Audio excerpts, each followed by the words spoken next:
Good afternoon. My name is Rudy Camarillo, and I have been reaching out for years as far as advocating for not only my children, myself, and the disabled with the state of Iowa, with zero positive feedback due to self-preservation, corruption, and conspiring. I'm about to read a testimony from my experiences at the Glenwood Resource Center that weighed heavily on my heart.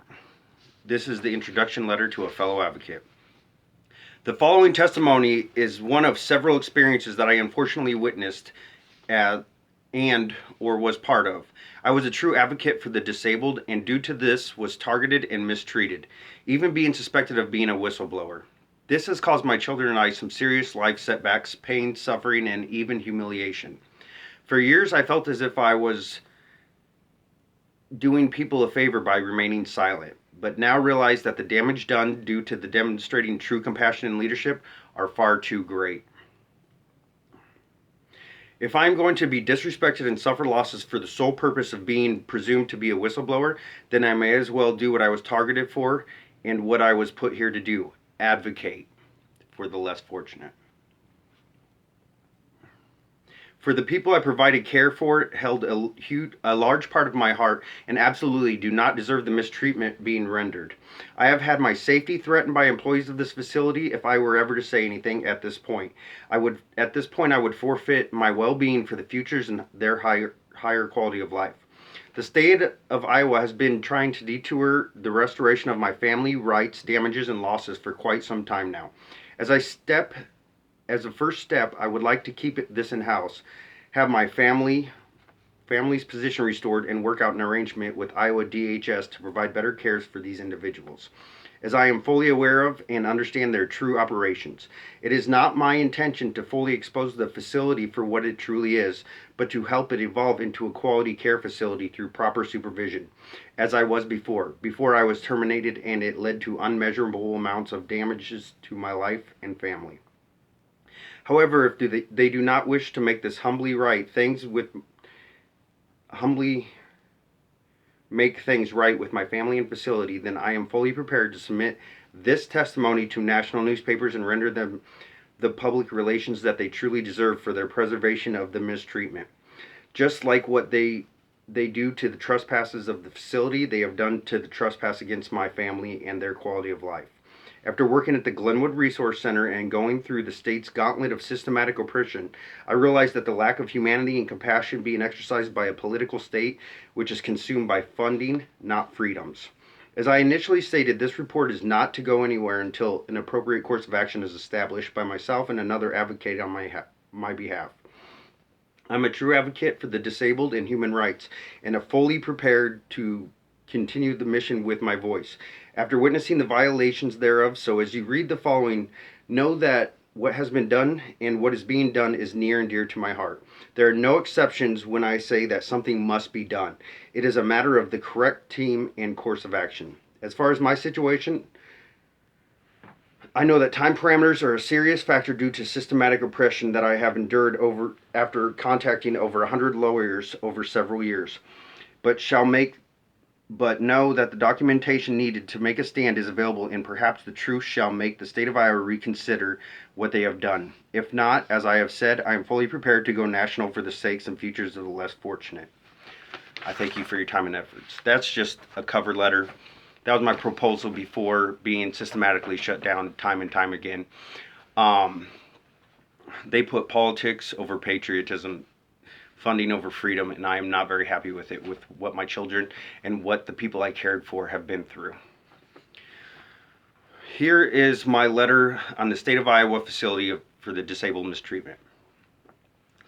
I am writing this article in an attempt to shed light on the abuse of the disabled in a facility operated by the state of Iowa. I worked with, loved, and advocated for these disabled individuals for nearly 5 years before being unlawfully terminated by the state of Iowa. My mother also cared for these individuals for 13 years at the same facility before being terminated, primarily because of the nurturing care she provided, such as I did, which is very frowned upon by those who do not truly care. We were soft touches, as peers referred to us. Unfortunately, after my mother's termination, she ended up taking her own life, which I know was largely in part to losing her career of 13 years for loving those whom needed it the most. That's the truth. This article is by no means falsified or malicious due to the pain and sufferings that the state of Iowa has caused my family. I assure you that the pain of my children and I, along with the systematic oppression that followed, is a whole another matter in itself. This is written as a purely factual, preventative measure for the continued abuse. Abuse which I had witnessed firsthand and through leading by example helps subside before being targeted and suspected of being a whistleblower, due to my kind nature when caring for the disabled. These suspicions and targeting were made after my termination was found to be unlawful and I attempted to return to work to restore the relations and losses that it had cost me.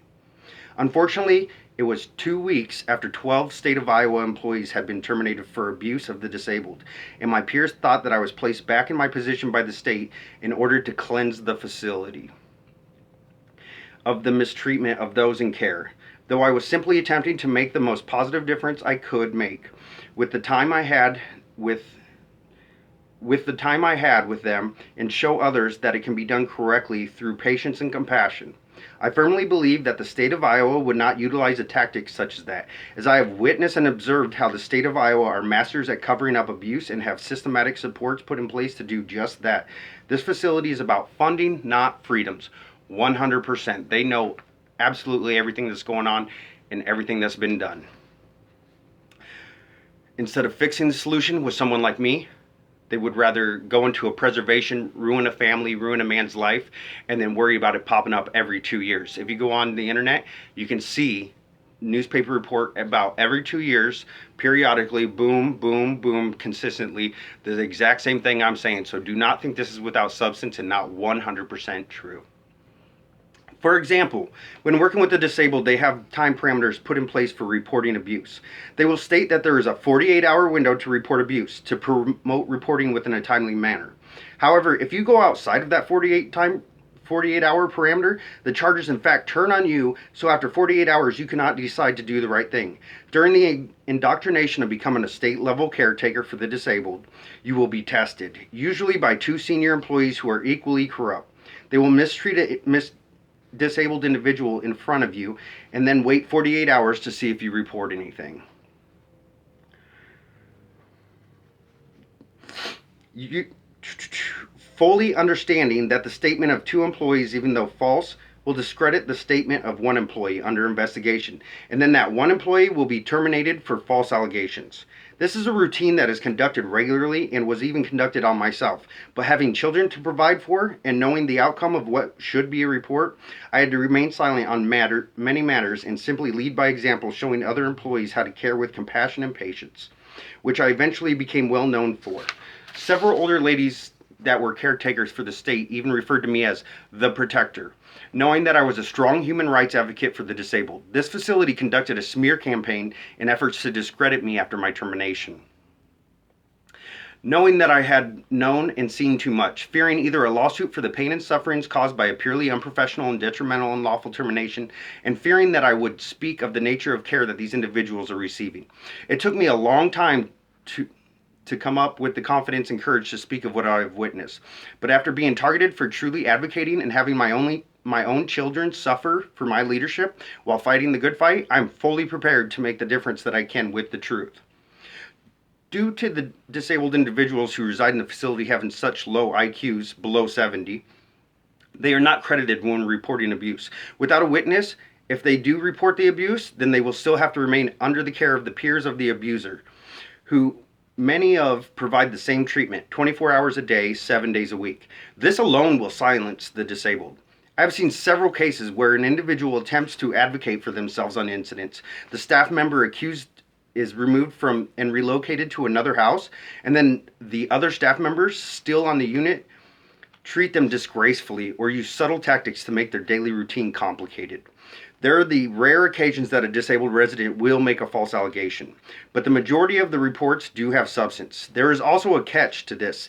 If the individual in care has made a false report, then they have false reporting placed into their personal information jackets, which then discredits the true allegations, leading to frustration and disbelief by those who are there to advocate for them. Leaving employees who do mistreat them knowledgeable of the escape window from the allegations. This is obviously an unjust obstacle for those who are mistreated to overcome. But when the where the true injustice comes into play is with the nonverbal. This makes me sick. A large part of the population at this facility is nonverbal. Many would think that this would lead to less behavioral issues and abuse, but in fact it is the opposite. These individuals rely solely on the mandatory reporters and human compassion, which both of these factors are scarcely found in this facility. This leads to a vicious cycle, in my belief, from personal experiences. A nonverbal resident may be behaviorally acting out due to abuse, pain, or frustration, which leads to more abuse, pain, and frustration, due to the lack of patience and compassion of those who care for them, finding it easier to resort to neglect or abuse in efforts to quickly get the behavior to cease. I found that the more disciplined and low-key a home is, the more physical abuse can be found within, as a behavioral control tactics. This took me much time to discover, but over several years of employment at this facility, you are slowly exposed and conditioned to these measures by those who have long utilized them. Over the years, I am truly saddened to say that I have directly witnessed much abuse and many control tactics against my will. As the sole provider for a family of 4, I could not jeopardize my position, ability to provide, or benefits as a state employee, knowing that they would ultimately be challenged and turn on me, as I have previously stated, through the manipulation of state policies and procedures designed to keep them off of the radar. As a true advocate for human rights, victim of abuse for much of my life, and one whom loves all, especially the downtrodden and less than fortunate, this was not only merely unbearable, but in several ways traumatizing and re-traumatizing. In retrospect, I would have and could have done nothing differently, as leading by example and demonstrating compassion is the most that I could have done at the time. At times it was harder than expected, but in the name of fair treatment of another human being, no effort is ever wasted.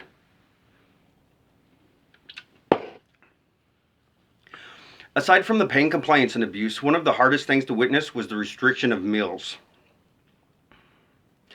This is a tactic that is widely spread throughout the facility as a means of behavioral control and possession of power, forcing the residents to comply with directives warranted by employees and as a reprimand for socially unacceptable behavior.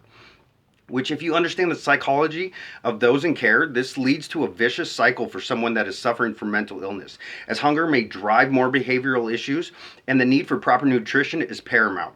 Considering many of the medications that these individuals are prescribed require a stable diet.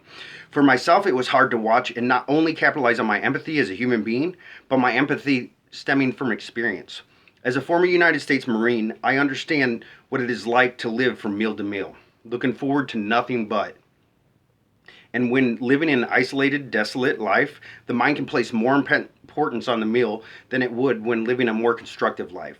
This restriction of food and human rights was actually counterproductive to the desired outcomes. Once someone knew that they were losing a meal, not only did the hunger create issues later for the next shift, but the immediate understanding that they would be missing a meal would immediately cause a change in their mood. These individuals are in a facility for mood dispositions and mental disabilities. To be the cause of any further sufferings responsible for a change in mood and quality of life is nothing short of abuse. Pain compliance is essentially a large part of the abuse as well. I have been tested many times, only to show those who are promoting me to do so that I under no circumstance will abuse the disabled. None. I remember one time a resident of the facility had been acting out and it was a very stressful situation. Obviously, I'm not stress-proof and susceptible to human emotions, but there is never a reason to go hands-on with the exception of self-defense in rare scenarios, which ultimately can be handled appropriately without physical harm. But in this situation, after myself and other employees had ended up in a room with several nonverbal residents of the facility, the employee had shut the door and promoted me to sock him. Come on, tune him up. To which I awkwardly began sweating in disbelief and being put on the spot, simply giving a smile and saying, "No, I'm good." But then the room became real uncomfortable, and the employee who had suggested me to do so became uncomfortable, realizing that I had no intentions on harming those whom I was there to protect. I've seen an employee force an individual who rides there to chug a boiling hot pot of coffee off of the burner. The employee then went on to joke about how he has that individual do it often, and his esophagus has to be totally burnt by now. He then looked at me and said, "He's so dumb, watch this." He then had the individual in care spread his legs and kicked him very hard while wearing boots, directly in his genital area, then stating, "I swear he has no feelings down there."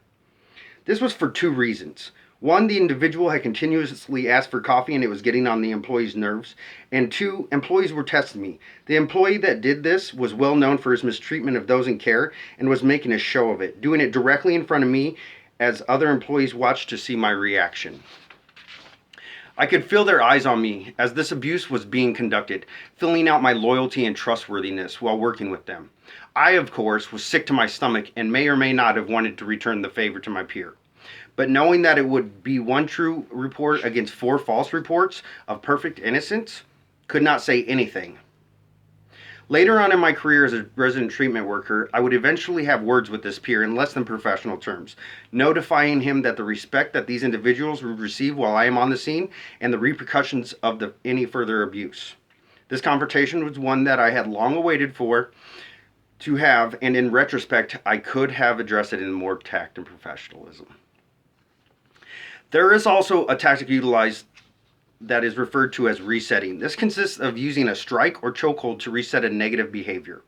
This has long been used and is talked about in a humorous manner, such as the coming to Jesus meetings that are had behind closed doors and certain employees are expected to be the conductors of. Small joint manipulation is also a tactic utilized. As a former corrections officer, I know it as pain compliance, which should never be used on those with disabilities. I had a peer from another house explain to me how to control one of his nonverbal, extremely autistic residents that was not familiar with. He explained, when this guy, if you have to walk him around or take him in public, what you do is take his finger like this, bend it in your palm, and squeeze it. When he is pain, it looks as if he is smiling, so it looks like you are holding hands and he is happy. Plus, you can control him and walk him wherever you want. End quote. Being told this not only made me sick to my stomach, sad in my heart, and hurt for the gentleman these practices were being used on, but it also made me question just how often these tactics were used, considering they would talk about it as if it were standard policies and procedures. If unknown incident reports, as they are called, were properly investigated by the state of Iowa, they would find direct evidence of these actions. There was an incident that I vividly recall small joint manipulation being used. I had a temporary resident who was in fact higher functioning in my residence. An employee from a different house that was primarily nonverbal autistic was using force and aggressive directives, which did not work with my behavioral gentlemen. They were treated with respect. Give it, get it, correct? Human beings. The resident was having a bad day and not exactly in the mood to clean his room when directed to, which I found can usually be overcome through compromise and a simple understanding talk of daily routine and responsibilities. The state employee began to get in the face of my resident, curse and yell at him, aggressively demanding that he clean his room. The employee continued yelling while nose to nose with the resident and physically kicked him in the foot, which led to a physical confrontation as my resident struck the employee and they began to quarrel. I de-escalated the situation by separating the gentleman. As the disabled resident lay on the floor after the confrontation, the employee quickly grabbed his hand before I could stop him and began bending his fingers backwards in an attempt to break them. I quickly intervened, pushing the staff member back and telling him that it was over, then asking him to take a break and go cool off, as I helped the resident de-escalate and overcome what had just happened, apologizing to him and assuring him that it would no longer happen while I was present. This incident in itself once again made me realize that there were tactics being utilized when I'm not around and in other homes that are deemed acceptable that surely are not. The employee that had done this come from a home primarily consisting of the severely autistic, that is well known as being a good house to work in because of the staff camaraderie and structure that they keep intact, primarily through mistreatment, which saddens my heart considering it has some of the people that need the most patience and compassion. I worked an overtime shift in this residence one day and witnessed staffing behavior that I wish I'd never seen. An older lady that was a longtime employee of the state, one whom you would never suspect of abusive actions, very energetic, personable, and consisting of a quality, caring facade.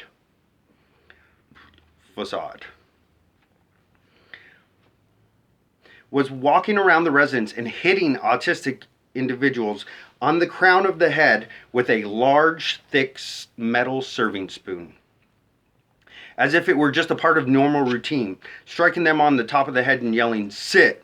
The residents of that house were beyond well behaved and would simply sit in one spot, rocking back and forth. This would never happen with the individuals that I cared for in my assigned home.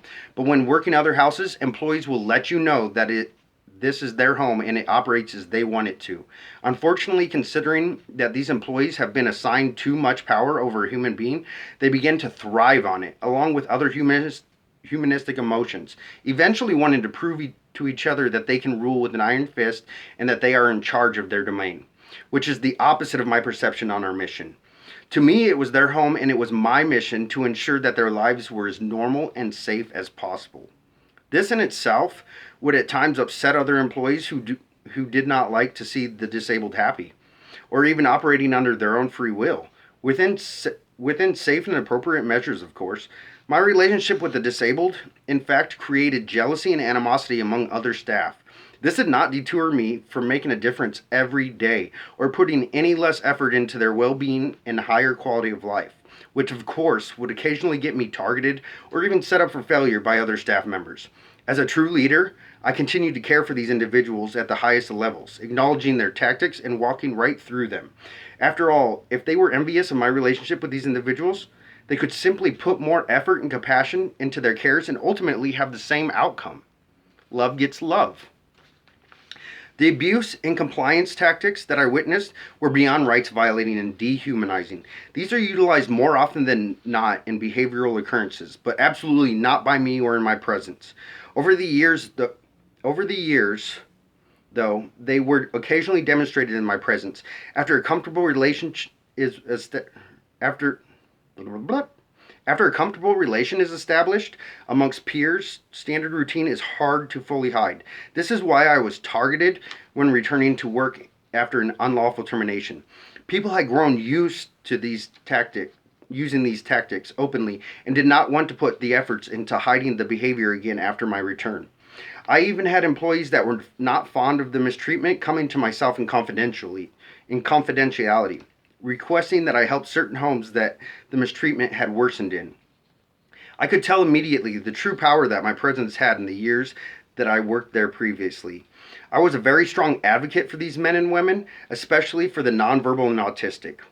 At one point, I had a 45-minute meeting with the superintendent before my termination, in which we openly spoke of the workings of the entire facility, at the end of which he gave me personal permission to come to him with any issues that the residents or employees had at any time, saying, "You can be the voice of all 400 resident treatment workers."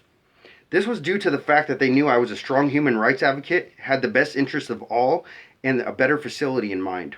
This in itself created much animosity among those who did not want change and were stuck in their old ways. I also believe that it had a large persuasion on my termination and mistreatment of my rights. As said before, this is by no means retaliative, fabricated, or lacking integrity.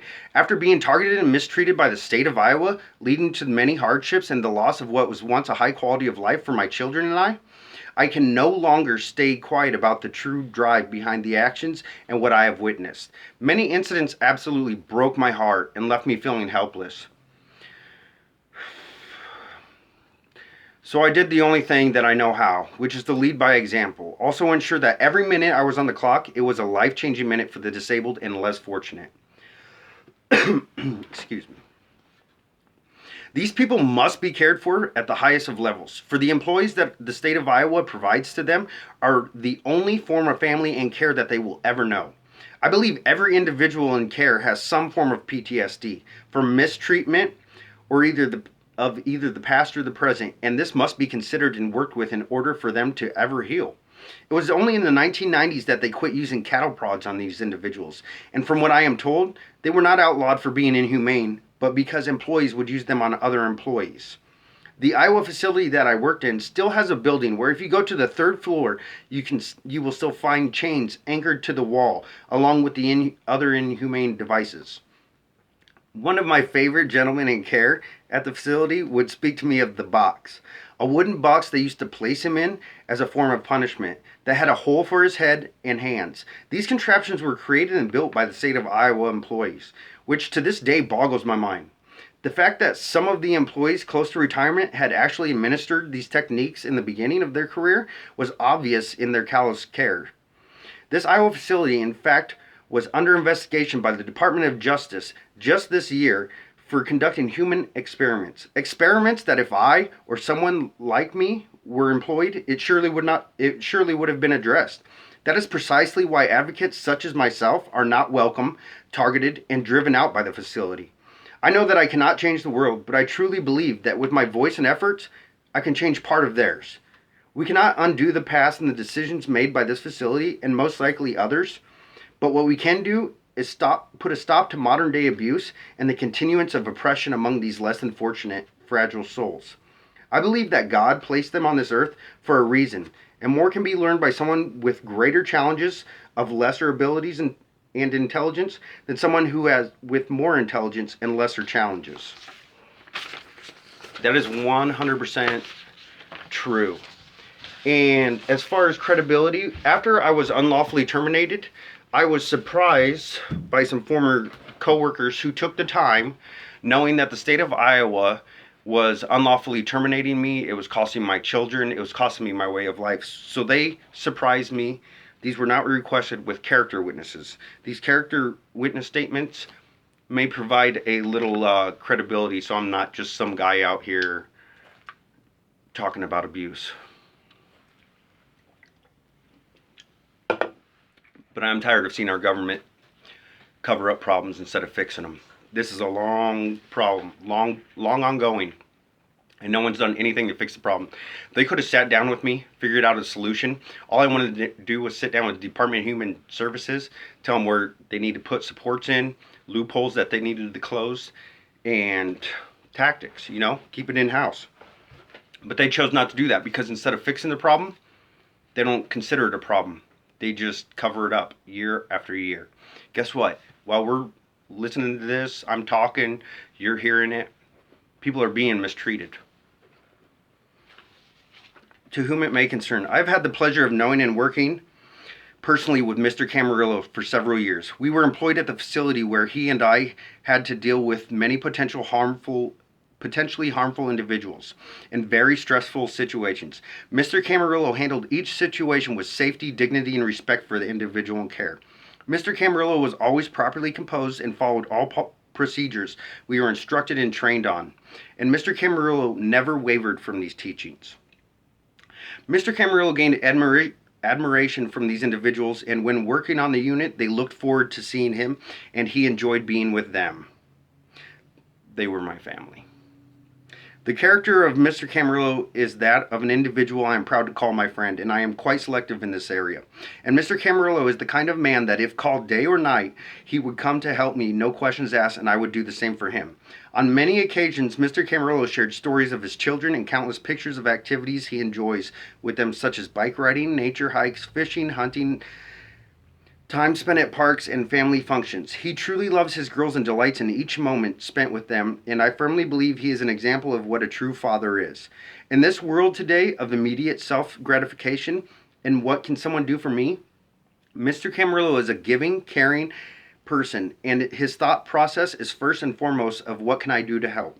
Mr. Camarillo is also an individual who proudly served our country in the Marine Corps and has my utmost respect and admiration for serving in the military. Again, I would like to state that I am proud to call Mr. Camarillo a very good friend, and I value that friendship highly. When speaking to Mr. Camarillo, I've witnessed his pride and love for his daughters, family, and friends. His children are what he lives for, and that is expressed in his eyes and the smile on his face when we have spoken of them. There are very few examples of great fathers nowadays, but he is a prime example of what I feel is a great father. Now, these were written because during my unlawful termination, I was engaged in a divorce with a very spiteful woman with some addiction problems, big time. Well, me being terminated from the state of Iowa, being the sole provider for a family of four, she had worked for 10 years, was causing me my children because I had 50-50 biweekly custody going. So I was going for 100%, knowing the severity of her problems. But through small town ties, she reversed that. It's been a big mess. But that is why some of these affidavits of character not only consist of the great care I provided for those that I loved in the facility, but for my God-given children. I will leave the names out. Employed by the state of Iowa, do hereby certify that Rudy Camarillo is personally known to me and is of good moral character. I've been personally acquainted with Mr. Camarillo for 15 years and 9 months in the following capacity. I've known Rudy through work and for years now outside of work. He is an outstanding friend and worker I've grown to rely on. More importantly, Rudy Camarillo is an exceptional father to his 2 girls. I have seen firsthand the loving compassion displayed between father and daughter. They truly adore their father. It pains me to see such an amazing father be stripped of his fatherly duties under such unfortunate circumstances. Despite everything he's been through, however, Rudy Camarillo has comported himself in a dignified and respectful manner. If any father deserving of his children, it is my good friend and former co-worker, Mr. Camarillo. To whom it may concern, my name is and I first met Rudy when he came to the PM shift at Glenwood Resource Center. In my residence 472 with clients being older, higher end care men. Rudy impressed me and all who worked with him as a dedicated, caring young man who truly cared for everyone he had in his cares. Later, he volunteered to move units so his wife, that was a new hire, did not have to work a behavioral unit. He volunteered with managers' permissions to trade houses for his ex-wife's safety. She was later let go for legal reasons.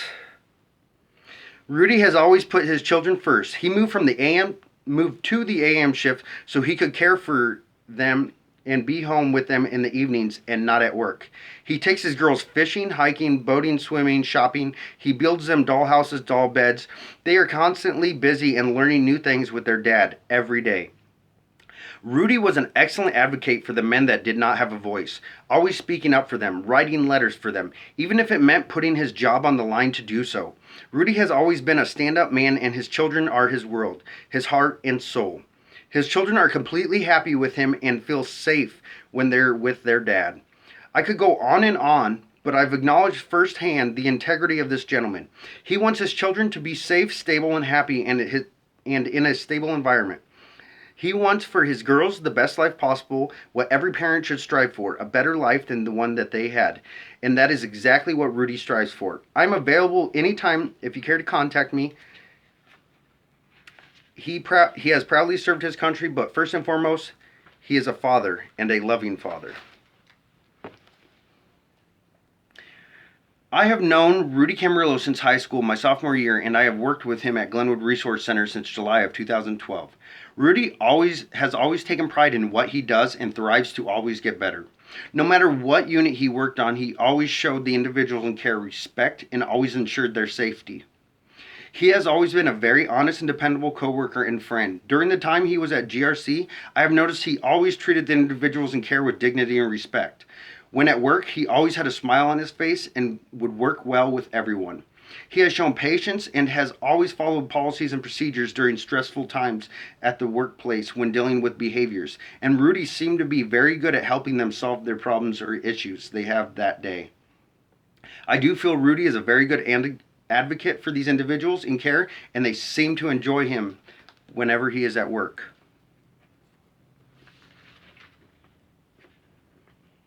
I worked with Rudy at Glenwood Resource Center for 4 years. I worked lots of overtime with them, and at one point we worked in the same house. Rudy has always been very kind and patient with our residents and all his coworkers. Rudy is very passionate about his job and family. Rudy always talked about his family adventures with his daughters. Rudy is an amazing coworker, friend, and father. And they go on and on, but that's just some affidavits of character to go with that original statement. You can see that I love caring for people. I love caring for the individuals. I love caring for the innocent. I love preserving innocent for those in care, those that need it the most. You can see that, like, one of those character witnesses says, Rudy is an excellent voice for those without a voice. He will put his job on the line. He writes letters for them. Those letters are regarding human rights. I've done that a handful of times. I will step up when nobody else will step up and say, hey, I don't care what level you're at in the system. If we're violating human rights, we're violating human rights. I'm here to advocate for these people. I want the highest quality of life, and I want to follow my mission statement. And that is exactly why they drive people like me out of there. That is to the T. They should have people like me running it, but they'll drive them out of there.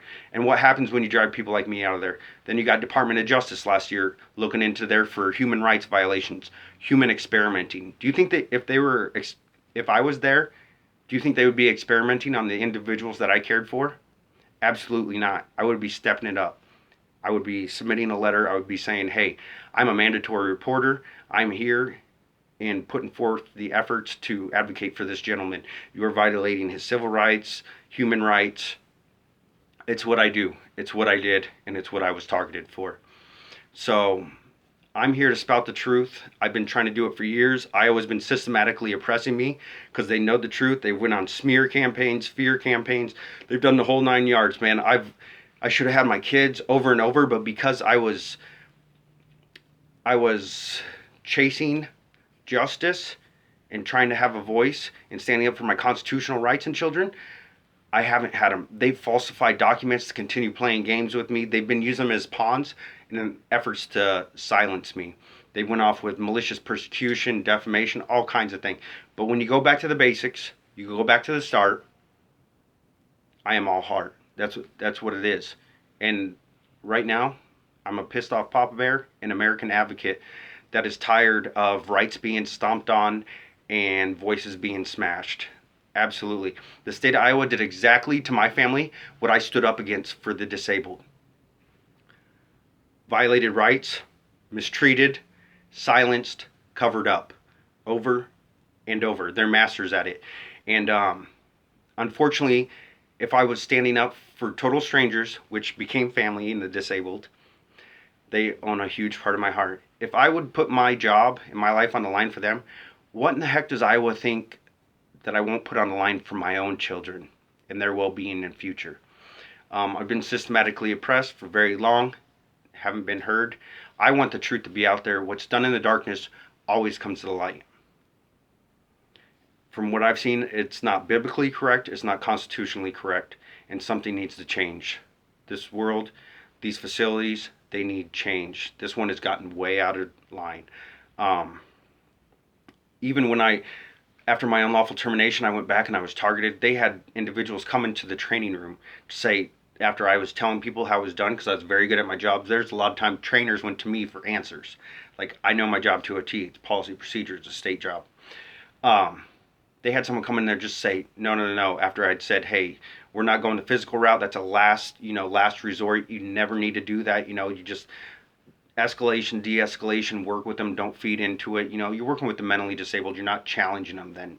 You're not engaging in an alpha mentality, They had someone come in the next day in training to say, things aren't exactly done the way they were when Rudy was here before. They've changed a little bit because they went back to their old ways. They went back to their abusive ways, and they had it set in their minds that they were not going to change for me. And then I really realized when I returned how much had changed in those 5 years I was there previously and the difference that I truly made. I mean, when I first went back, I remember one of my first days on the unit, these guys came up, Rudy, just hugging me. And I was hugging my boys, you know what I'm saying? I took care of them. And there was 2 staff members with them because we're in charge of, being accountable for them. So, and they looked at each other's staff members and they said, yeah, he touches them. And I just remember thinking in my mind, absolutely I touch them. I will give them a hug. We are there to be their family. We're there to provide the highest quality of life. We're the only structure and support that they have.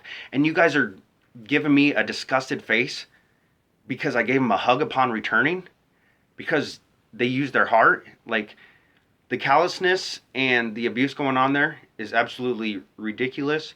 And as far as my family suffering for my leadership and this small town going on a smear campaign, I mean, they've brought in other entities. They've done all kinds of things to discredit it for self-preservation purposes. Well, perseverance should never be smashed for preservation. Constitution shouldn't be squashed for conspiring. It's absolutely ridiculous. I want some fellow advocates out there to get a hold of me. I want to advocate for the rest of my life. This is something I'm truly into. My heart's there. We need to make a difference in their life. Higher quality of life. Stop the abuse. Rights violations need to go out the window. They're human beings. It's 2020. God bless. Godspeed.